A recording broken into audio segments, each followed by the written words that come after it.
Bueno, para explicar la función para hallar derivadas, tenemos que primero empezar por un ejemplo como es el de la velocidad. Tenemos que la velocidad es distancia sobre tiempo. Entonces en una gráfica tenemos la distancia que en el eje Y y el tiempo contra el tiempo que es el eje X. Supongamos que un vehículo realizó un desplazamiento en 5 segundos y recorrió 100 metros.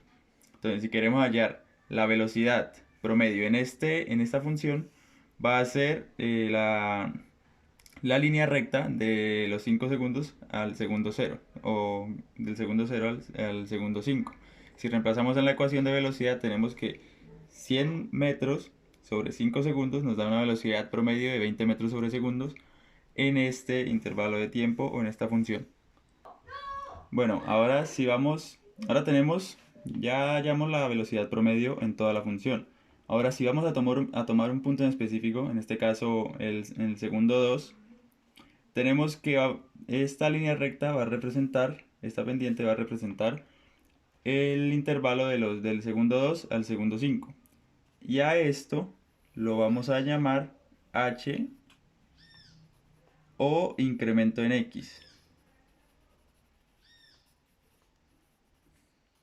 Y básicamente va a representar el tiempo desde el segundo 2 hasta el segundo 5. Por lo tanto, si queremos hallar el tiempo transcurrido hasta el segundo 5, tenemos que sumar x, que es el tiempo hasta el segundo 2, y h, que es el tiempo hasta el segundo 5, este intervalo de tiempo. Entonces tenemos que hasta aquí, hasta este punto es x más h. Por lo tanto, si tenemos aquí x, el reflejo en el eje Y va a ser f de x, el reflejo en el eje Y de x más h va a ser f de x más h. Entonces, si queremos hallar la velocidad en este intervalo de tiempo, desde este punto hasta este punto, entonces tenemos que la ecuación ya no va a ser velocidad, distancia sobre t, sino distancia sobre h, que corresponde desde el segundo 2 hasta el segundo 5, y esto lo llamamos h. Entonces, para hallar la distancia, tendríamos que todo este intervalo, desde 0 a 100, sería f de x más h. Pero tenemos que restarle f de x porque el intervalo va desde el segundo 2 y el reflejo en el eje de y. Entonces vendría siendo f de x más h menos f de x. Vendría siendo la distancia y le reemplazamos aquí. F de x más h menos f de x.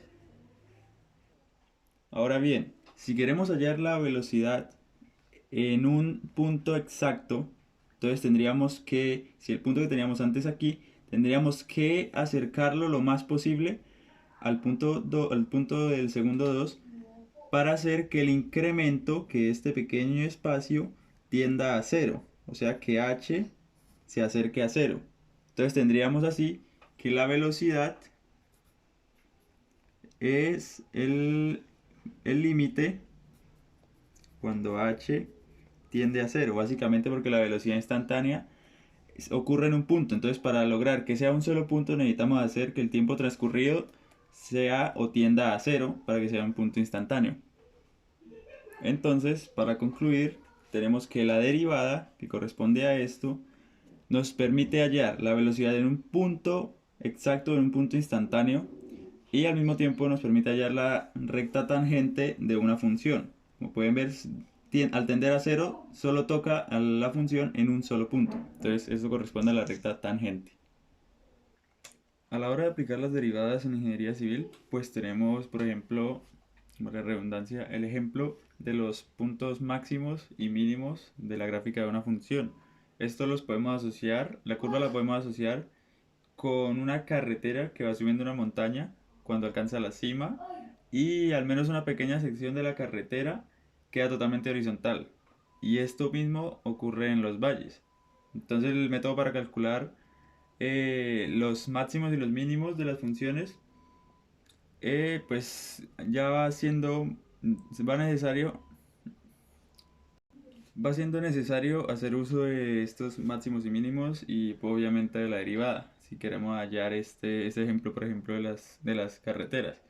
También podemos usar las derivadas para hallar los gastos de material. Entonces, para ver cuánto material necesitamos, el mínimo de material o el máximo material que necesitamos en el caso, por ejemplo, de construir un canal. Entonces, pues el uso de las derivadas es bastante influyente en el caso de la ingeniería civil.